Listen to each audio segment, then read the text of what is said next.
on that, but I have a couple of questions just to start off. So let's see if we're all here. Who's here? Fantastic. Do you think you're good or bad at math? Are you bad at math? Probably. Okay. How about at creativity? Do you think you're okay? Yeah, okay. Have you read the book Hero with 1,000 Faces by Joseph Campbell? No? How about read The Writer's Journey by Christopher Vogel? Nope. Okay. It's not true reading material. How about have you heard or seen The Hero's Journey? Okay. I think the rest of you have seen it as well. You just may not have recognized it. So have you watched any of these movies like Men in Black, say Spider-Man, The Hobbit, Matrix? So all of these familiar movies have followed this same pattern to create. It just kind of filled in this template, if you will. So it looks like this. It starts off with an ordinary world, and then it kind of walks the hero through a journey. And when you follow these 12 steps, you can weave together a very inspiring movie that really can draw people in.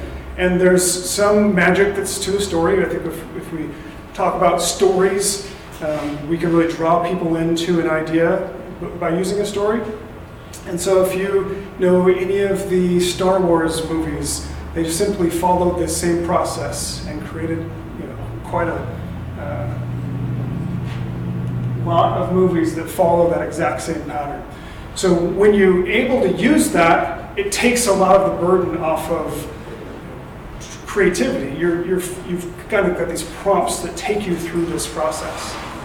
So what is ideation? It's act of generating ideas. But what is ideation in terms of business? This is kind of what the type of ideation that we're looking for. And what that is solving problems that people will pay for. So if we can do that, if we can solve a problem that somebody would pay for, then we know we've got a good business idea. So if we just narrow it down to that point, it becomes a little bit easier. But you still want a pattern. So the hero's journey that I talked about at the very beginning, that is a process that can take over 2 hours, right? So if I have 2 hours and to find this entire backstory, then I can get you really excited to understand the hero and what journey that they're going to go on. But in business, we don't really have 2 hours to get somebody excited about an idea and really want to invest time to learn more about us. So we have to do it a little bit more quickly. But we want to follow that same type of process. So there's some tools that we'll need for that journey. The first is starting with the end in mind. How many of you have heard that mental model, right?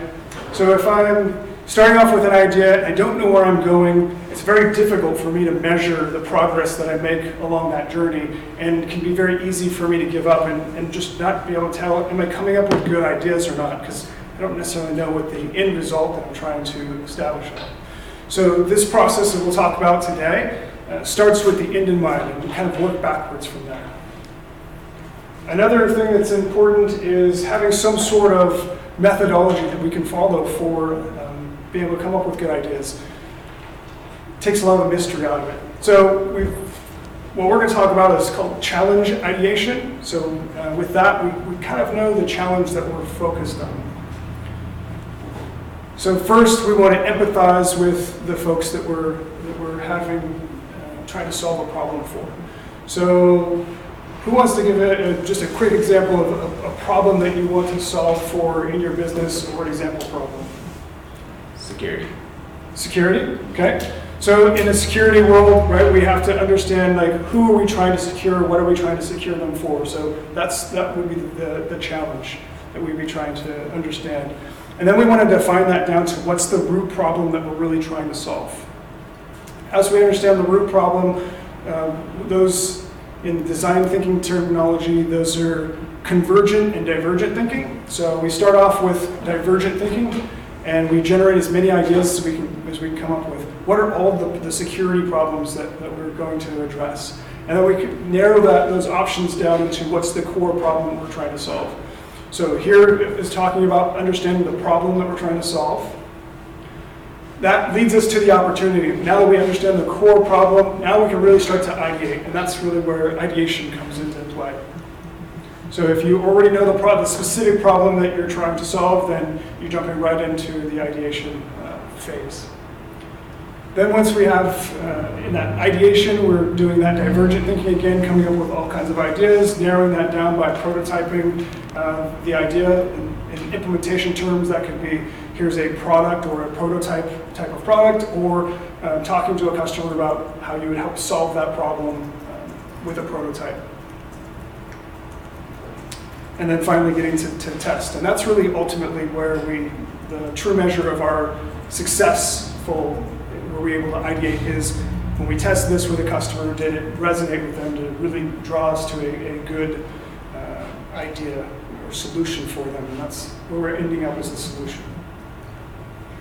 So let's go through Divergent and Convergent Thinking real quick, and then we'll sort of get into some of the interactive. So Divergent Thinking, again, is about trying to come up with as many options as possible, and then we start to narrow it down later.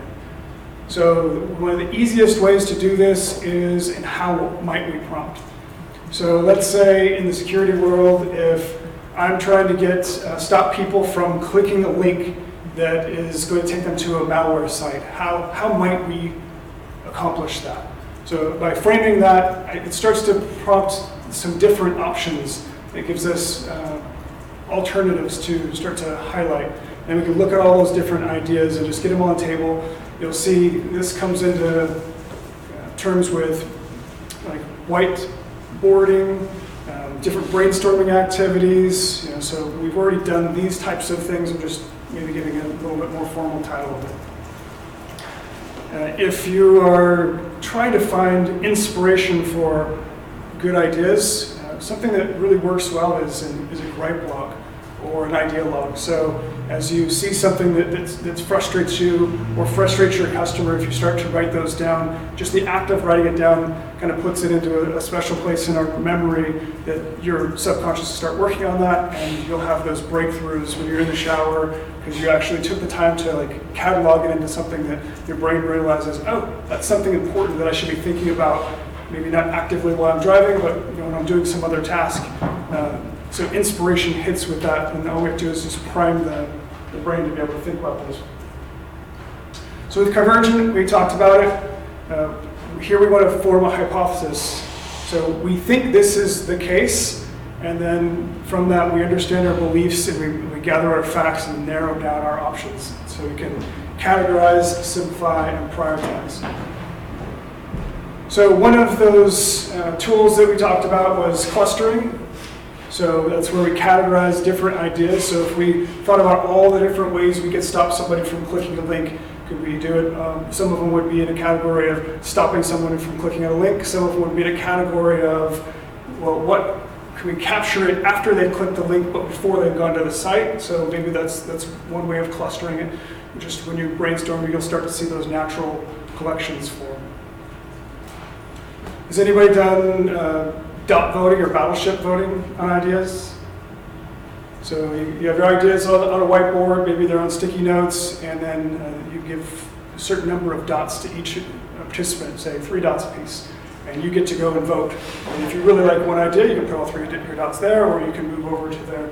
That's a good way of, as a group, kind of coming to consensus. Not as useful if you're just doing it by yourself, like, oh, I put 3 here, that's really good. Comparison matrix, if it's something that can be categorized, if you're looking at something that you can put in a spreadsheet with columns down the side, like maybe my benefits and then the value that I'm going to get out of that, I can do something like that. But generally that's when you're making more of less of an ideation type of decision.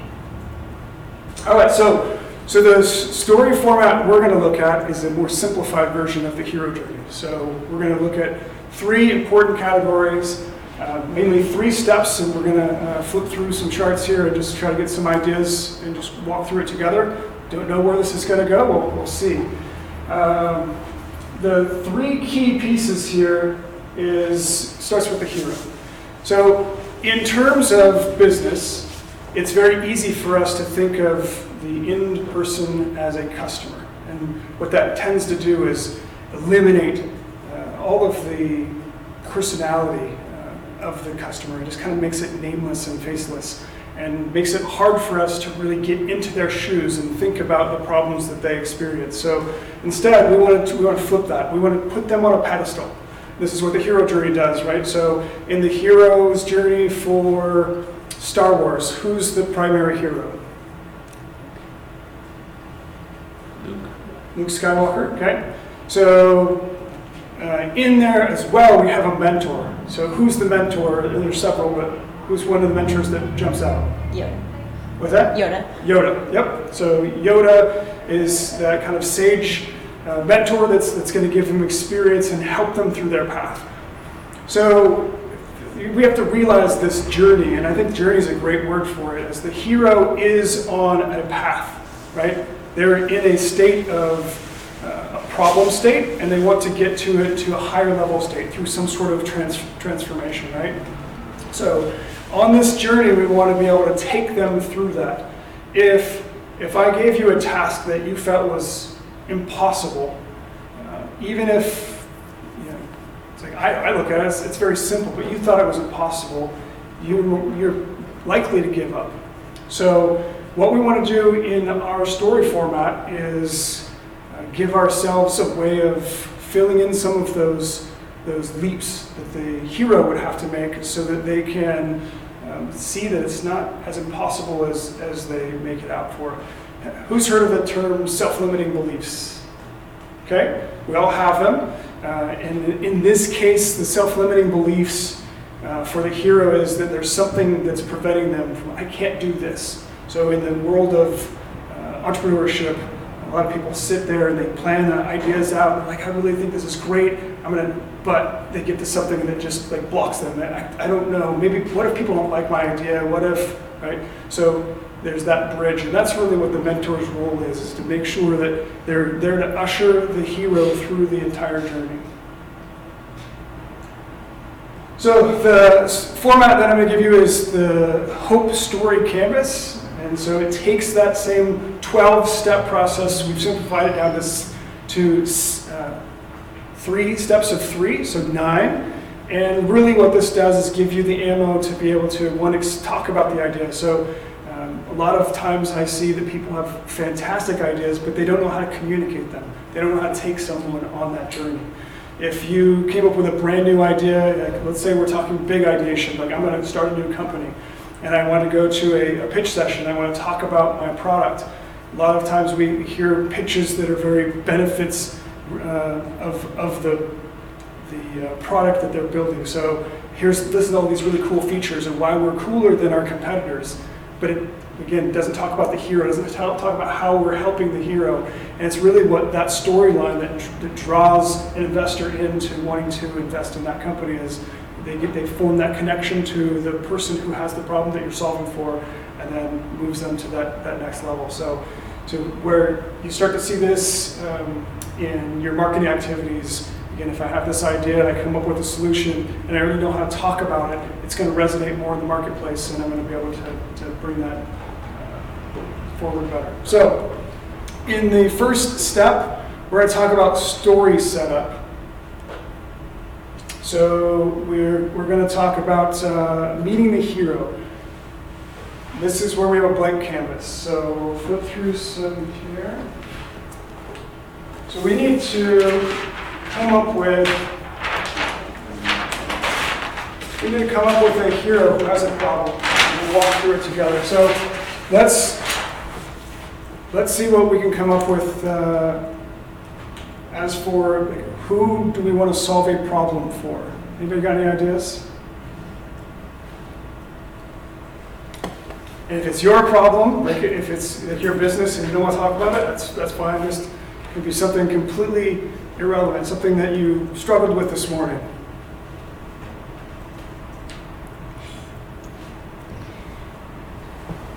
This is the hardest part, I promise. A hotel. Hotel? Yeah. Okay, so specifically, let's bring a face to the hotel. Okay. And who at the hotel? The general manager. Okay, general manager. Everybody have enough familiarity with that? Okay. Hotel general manager. So what types of problems do hotel general managers have that we may be able to help them with? Staffing. Staffing? Second one here. Second one. So staffing may be a problem. What else? Capacity. Capacity?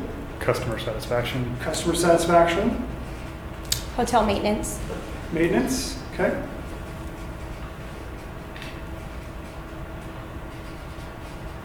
Now, of course, if this was our problem, we would probably we'd narrow it down and know which one of those we wanted to attack. In ours case, any of those would work. Which one do you think is the most interesting to try to tackle? I think staffing. What do you think? Staffing, okay. So let's explore staffing a little bit more. So is this just the bringing people into the business, hiring, or is this also, let's see, we didn't talk about capacity. Is this also scheduling? Is this training? Retention? Yeah. Attracting. So, Skill development. Try to grow until they stay there. okay. Lots of good ideas. So which one do we want to focus in on? Retention. Retention? Okay. So retention is going to be staffing, retention is going to be, yep. Something out there. Okay. So we're talking about staffing retention now. We are going to personify ourselves a little bit, right? So we put the hero on a pedestal, but we also want to kind of create an alter ego for ourselves and why we are capable of helping with that. So we're going to talk about ourselves as a team instead of as an individual, but if you were a team of one, then those things may be very specific just to yourself. But we're going to talk about our collective capabilities here as the mentor. So what things do we bring to the table that would be able to help? So anything? Experience, what kind of experience? Hotel or Industry experience. yeah. Exactly. People skills, soft skills. Soft skills? Maybe management or some sort. Okay. Now, are these skills that do we actually have a hotel experience here? No? No. So normally, we're okay to make fictional skill sets up. Normally, we would be looking at our own skill sets and the things that are actually we bring to the table that really help them. What other types of things could we use that are in our capabilities to help with retention? Training. Training and reaching out to a staffing agency, Okay. recruiter.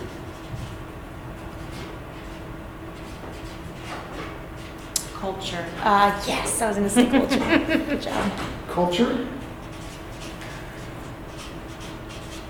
So we'll pause on this for just a second. So just a quick understanding kind of what your businesses are, or what type of ideation problems you're looking to. So who's willing to share?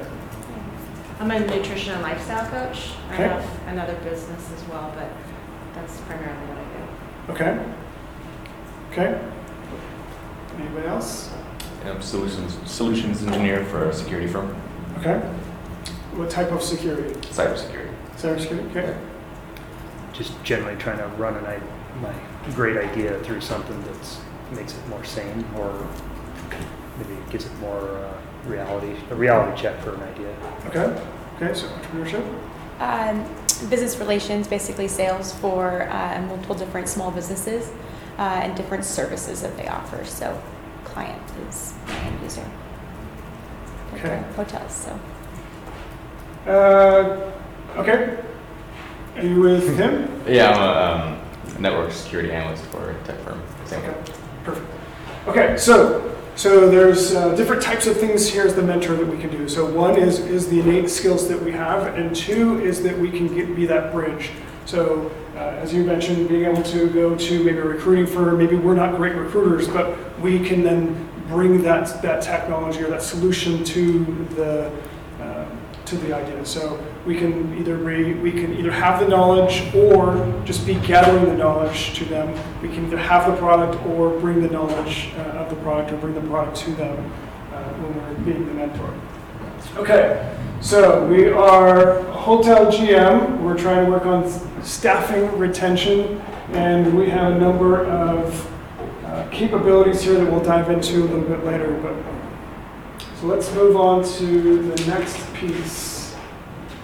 So we'll have time here at the end. I'll kind of walk you through another kind of case study and show you how this also could look a little bit more in depth.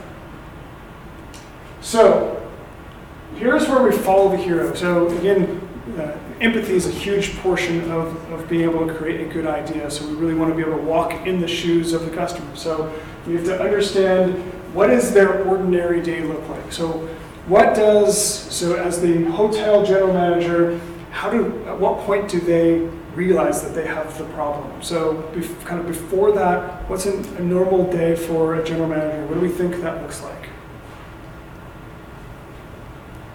Rooms are getting cleaned, guests are getting checked in. Okay, so maybe facilities management. Yeah.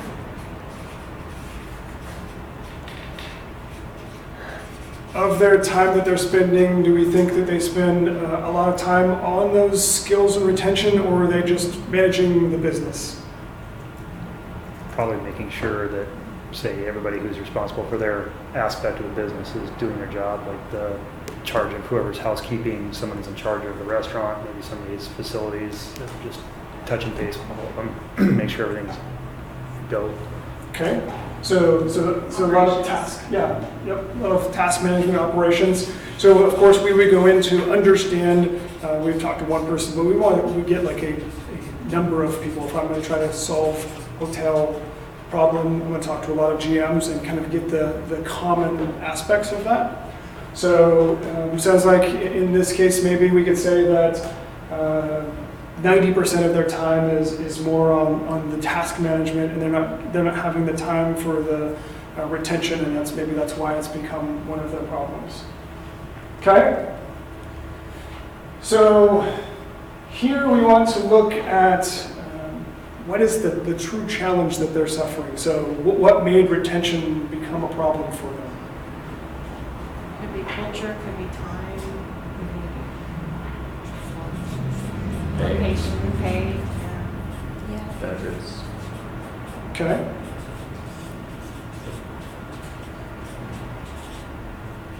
Okay, so a lot of those are those are internally facing things, and we can also look externally at what other drivers are happening in the area outside of our business, outside of our control, that could be driving this problem as well. So maybe if this general manager is in one specific region, somebody like Amazon came in and put up a big warehouse, and now their staff is getting paid higher, and so they have a retention problem there because they have this external threat that is maybe paying more or giving people job options that have greater career growth.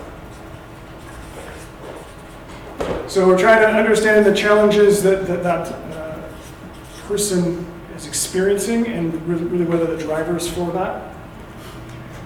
And what that will drive us to is that kind of that epiphany. When does the general manager recognize they have a problem? So we can have a great solution to a problem that someone does not recognize that they have. Can anybody think of an example of that? Say technology or something that was ahead of its time? Well, it's kind of a stupid example, but I remember probably better than 10 years ago when home delivery for groceries started, and it just flopped. I mean, it was a great idea, but nobody was receptive to it. But then now it's just caught on. So, Yep. Who knows why? People didn't know they needed it. They Yeah. forgot the whole milkman experience, right? Yeah. Oh, it's great. Milk just shows up on my front door, right? Actually, they would walk in and put it in the fridge for you, right? So we've forgotten that because we gathered so much independence. How many of you know the story of Febreze, the early days of Febreze? So, quick segue, the scientist who discovered that had kind of come home and his wife accused him of stopping smoking. And he's like, no. After a couple of days, he realized that the compound he was working on actually eliminated odor. And so they thought, wow, we have a fantastic solution. People are going to love this. Then they would work backwards to say, what is the problem that we can use to solve? Oh, people who have terrible pet odor, or they're a smoker. Right? Here's all the problems that this solves. But most of those people had what's called nose blindness. They didn't actually know that they had. They'd lived in that environment for so long. If you walked in, I think my grandmother's house was like this, you walk in and you're like, okay, there's a little something here going on, but they don't notice it, right? And you're trying to sell them something that they don't even know that they need, right? So we have to have the person that we're providing a solution for recognize that they have a problem. Otherwise, it doesn't matter how awesome our solution is, they're never going to want to purchase it. So what is that kind of aha moment that a general manager may run into that suddenly makes them go, okay, I need to look for some way to help my retention problem? It's when he's lost all like senior higher ups or like sub management team, and then there's no more tribal knowledge, and everyone's new, and it's just like starting all over from the There you beginning. go. So a considerable turnover, yeah, and all the problems that relate from there. What else could be a, He's doing all the jobs himself. okay, yep, so continuing to have to get drawn into those operational task management things instead of being able to kind of run and lead, be a leader. That could be definitely one of those. The quality of his employees has decreased. Those who are staying are not very quality employees. Okay. So in terms of this, the more that we can pinpoint it, the more we can agitate it later. If we know exactly what's maybe happening, and especially if we can use it in voice of customer terms, like if they say a specific phrase and we can tap into that, then it's like, oh wow, it's like you're in my head. So the more specific that we can be about this thing that's happening, and that it's repeatable. So in one case, we could say something like, staff trying to unionize. Well, maybe that's very specific to one case, but it doesn't represent the whole. And so if I talk about, go to market with something that's like, oh, look, your staff's about to unionize. Well, that's probably a little too late. We have to find the aha moment up earlier. But if we're having to inform the customer that they have that problem, that leads into a very rough road for us as. So maybe the amount of complaints from the customers are going up. Sure, complaints, yep.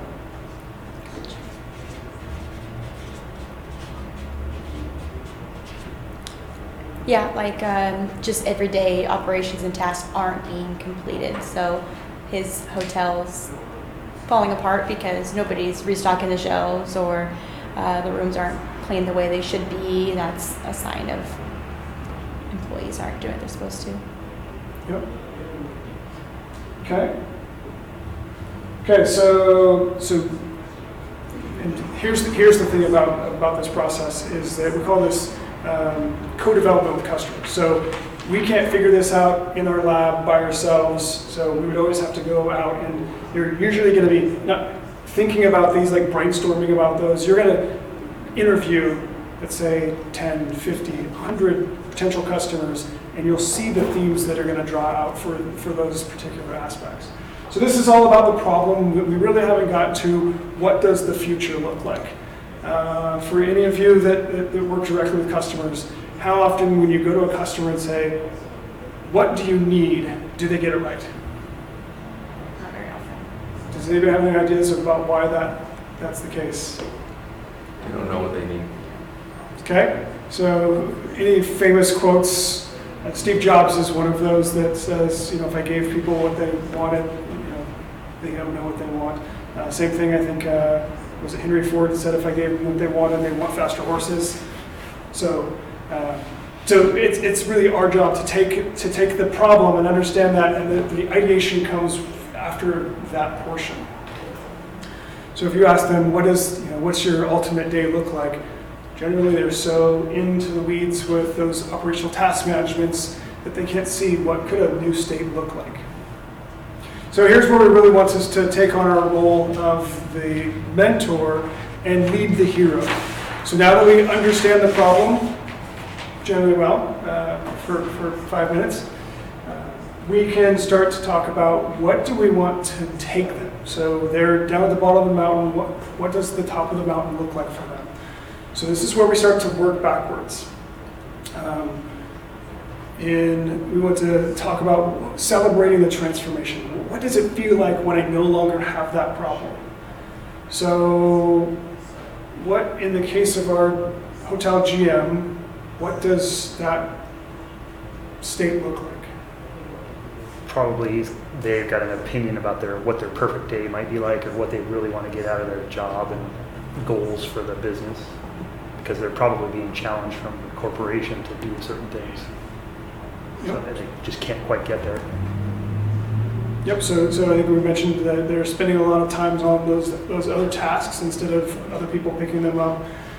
They were spending 90% of their time in tasks, and maybe they should be spending 90% of their time in employee retention, morale building, culture building, those types of leadership activities instead of managing the tasks themselves.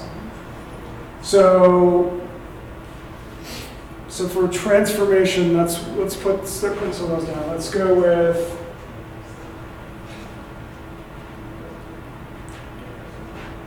this is where it'd be easy to have all those sheets out so you can look at it. You're just basically inversing it, right?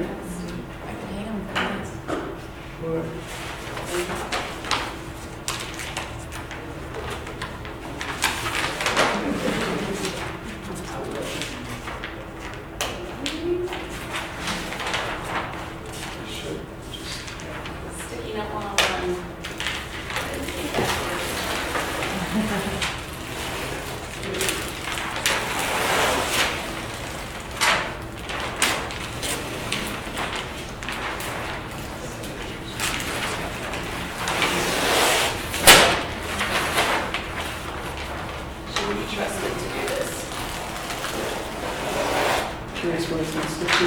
There we go. Here. Sure.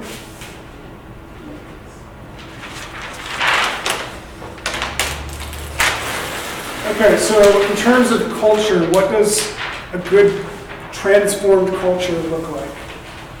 Happy employees, they're staying around longer, they're more loyal, they're showing up on time, quality of work is going up, quality of talent in the employees is going up. Okay, so a lot of good metrics there that you could hear that could be measured, right? So that's where we start to really understand, start to define, is this a good idea or not? If I can measure it, then I can start to evaluate, does this move those needles in that way? Let's see, pay benefits, competition, how does the general manager now no longer have to deal with the competition, and they're not as worried staying up at night thinking about that? He's full all What? the time. Full Full? occupancy all the time. Okay. What about competition of people stealing his workers or her If workers? the culture's better, even if they pay more, they'll prefer culture sometimes over that, or benefits, things like that. Okay. Yep, so there's a loyalty among the staff because it's an inviting environment.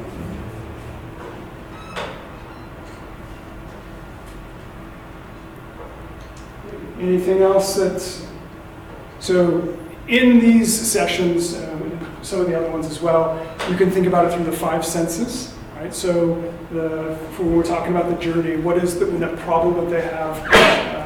What do they see? What do they hear? What do they feel? Those. Transformation's harder. You can start to do that, but most people, again, can't put themselves in that position where they know what that feels like because it feels so far away from them. So in this case, we're having to kind of generally put words in their mouth about what it'll feel like. All right, so how now can we fulfill some of those things for them? What solutions could we bring? So we haven't talked about even what kind of company we are. Yeah. Right. So let's say, what kind of company do we want to be that would help this hero? we're just starting new jobs. NDAs will be passed out later. So.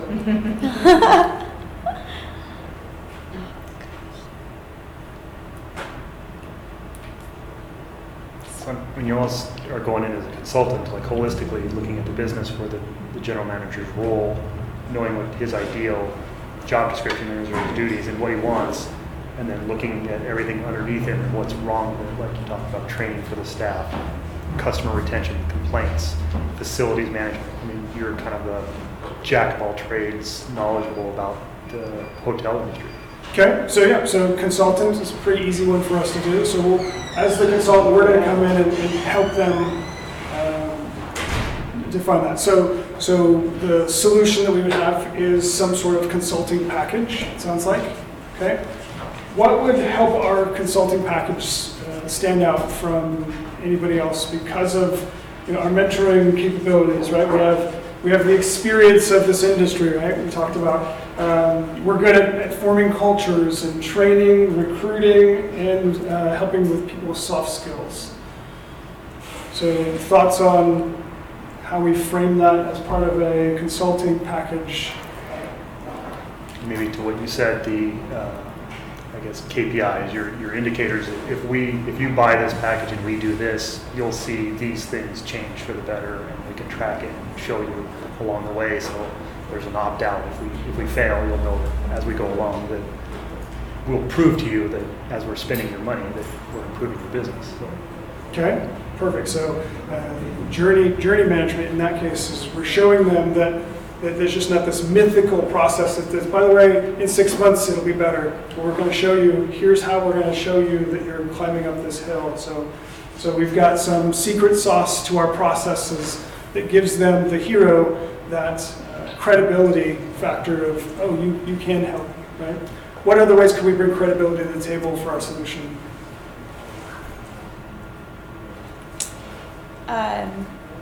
Just feedback from previous clients or how we've worked with another hotel in the past and what they experienced, and even if they had the testimony. Yep. So feedback, any sort of social proof definitely is helpful. That kind of leads us into the top one. So there's a couple of things that we have to do here that are unique. One is that often people, when they have a problem, they've internalized it so much that it's like they feel like I'm doing something wrong. So if you attack the problem, it feels like a personal attack. So in this portion, as we personified them as the hero, they're on a journey, and we're the mentor, right? We're Yoda. Then we want to also kind of personify how we can abstract that problem away from them so that they can kind of point at it instead of feeling like, oh, I have to fix me, I'm the one that's the problem. We talk about self-limiting beliefs. This is where this comes in. If I say, well, here's this training manual, you just go read it and you'll be able to figure it all out. And if they think, well, I can't figure this out on my own, then they're still internalizing those self-limiting beliefs. But if we give them something that helps them kind of stand that up and throw rocks at it, now we've got something where they have something external to believe in. So we can talk about superpowers two ways. The first is, can we help the hero find superpowers that they didn't know that they had, right? So in Luke Skywalker, what is this? What does his realization? He's a Jedi. He's a Jedi, right? So before, I was just some kid on a farm kind of situation, but wait, now I can move things with my mind. Okay, I have some capabilities that I didn't even know I could do. So that's kind of that soft skills of helping them. But the other way is, which is harder, is reframing somebody to have confidence that they didn't have before is a long tail. So, but if they can think that you are bringing something that's unique, often entrepreneurs, the number one problem that we have is that we fail to actually ask for business. So we may put an offer out there, but we don't stand very firm because, you know what, I can help you. I know I can help you. I helped hundreds of clients. If you have that confidence, then it becomes contagious because they say, well, you must have something. But if we start to explain the superpowers that we have and why we are going to be able to help them, then that really helps us sell them on that this is the right solution. So we talked a little bit about our mentor capabilities, but if we take those and we expand them and really personify those, what would be kind of these superhero powers that we offer to the hero?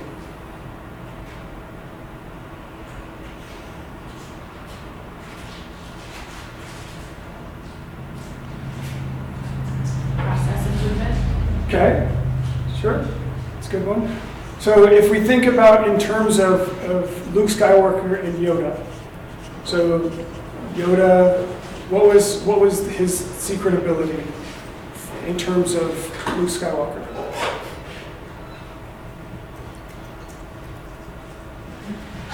To be a Jedi, to be able to, like you said, use his mind, use the Force. Not many people have that ability. Yep. So I've been where you want to go. Yeah. So in a lot of cases, if you can explain either, like let's say that in a former life, one or more of our team was a former hotel general manager. I've been where you are, and I can explain your problems because I lived through them. But now look where I'm at. I was able to accomplish X, Y, and Z because I found this secret path.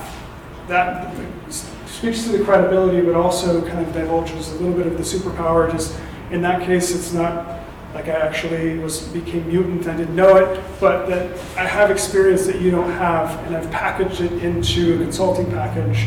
So this process improvement, maybe we have a specific way of doing this that only works for general managers. It's not somebody who's just a general consultant and doesn't know anything about hotels is trying to give you some process improvements, but very specific to your use case.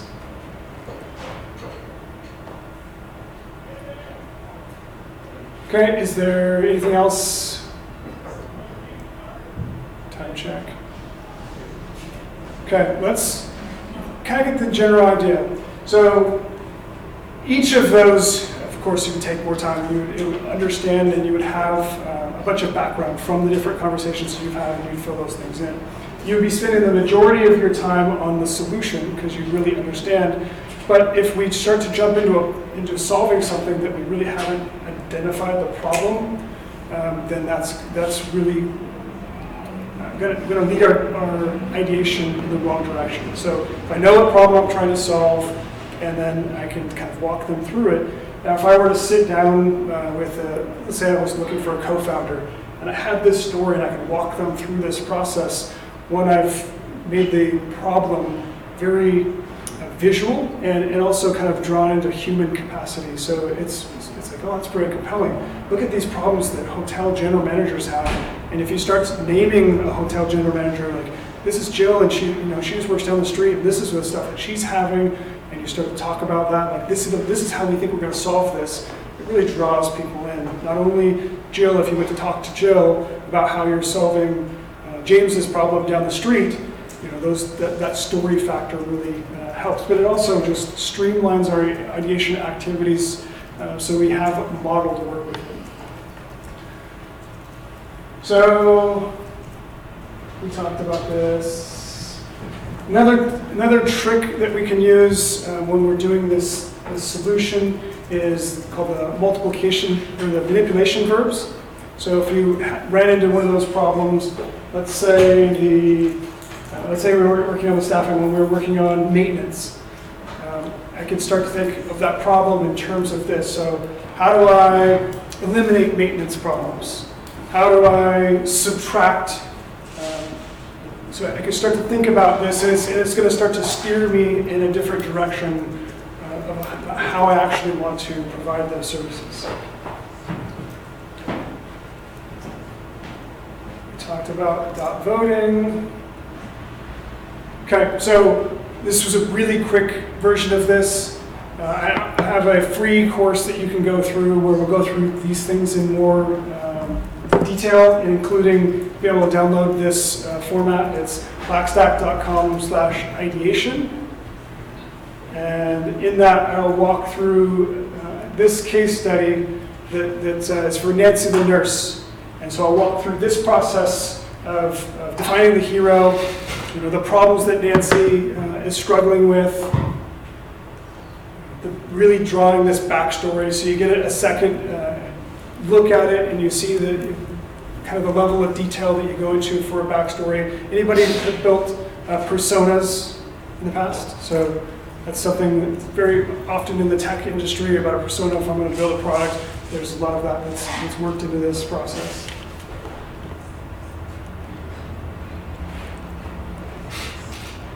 Running short on time of going through this. Before I kind of wrap up, what questions do you have, or which one of those pieces is the most valuable for you for the problem that you were dealing with top of mind? Solution's always the most important, but if I could potentially come into a hotel, because that's my client, and I could potentially be the bad guy, which is hard for what I'm offering as a service. And so I have to really make sure that I'm thinking about making them the hero, because I don't want to look like the bad guy, but if I am helping them realize that they're actually the hero, then it helps me a lot. So I hadn't thought about that before.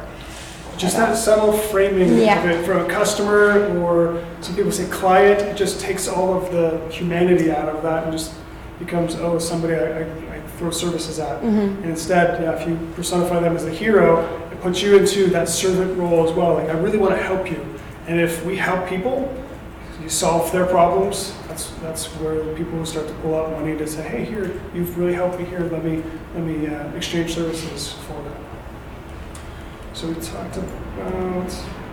On your website, or where do you have a direct breakdown of the direct parallels between the hero's journey and then the hope story canvas? Not exactly. Nope. So Just curious.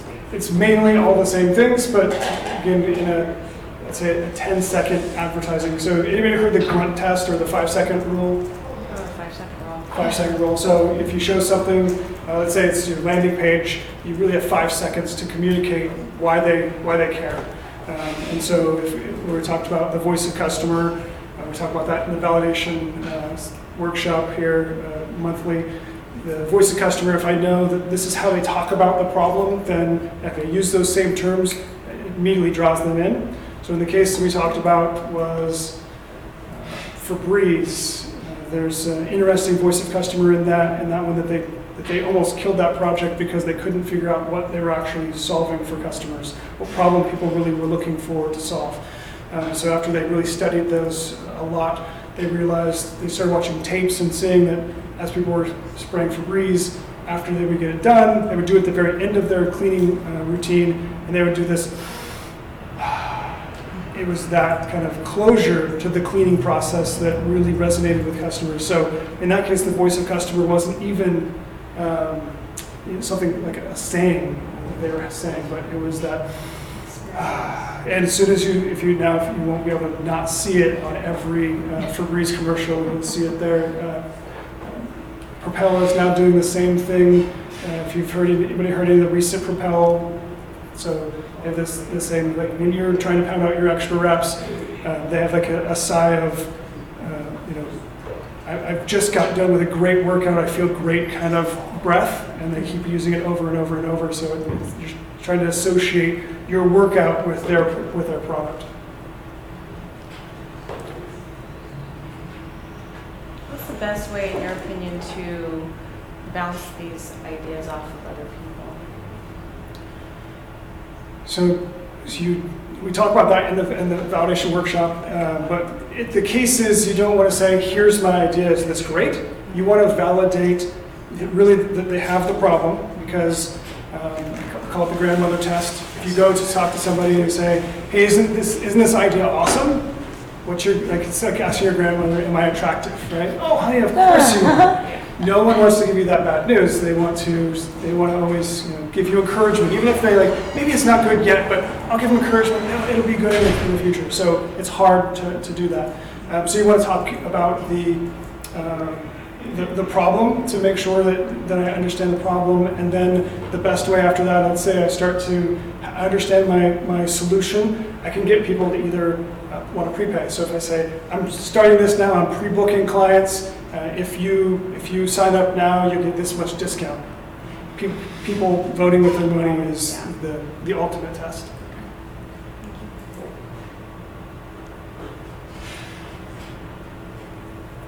Any other ideation type questions?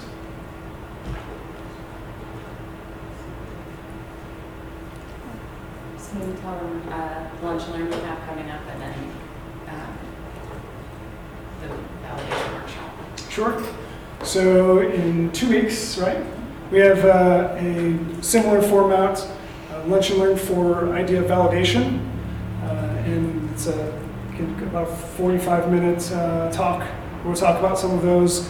It's a shorter version of a full 2-hour workshop that we give monthly, every second Wednesday of the month. That's coming up. The same day, won't it? Time that out. 14. I think so. Yeah. So if you want the abbreviated version, you can come early, and then but we have the monthly version as well. And then we're working on some other lunch and learns. So there's other lunch and learns that you can attend that at different locations. So definitely reach out to us, look and stuff. And if you're not already on the newsletter, make sure you get on there. Thank Social you. media Yeah, and- thank you. Yeah. Really appreciate it. What was your name? Kelly. Kelly. Yeah. Nice to meet you. Thanks for coming today. If you have any questions startup-wise, I'm here to answer them, and I'm sure you can reach out to Jason with any follow-up questions as well.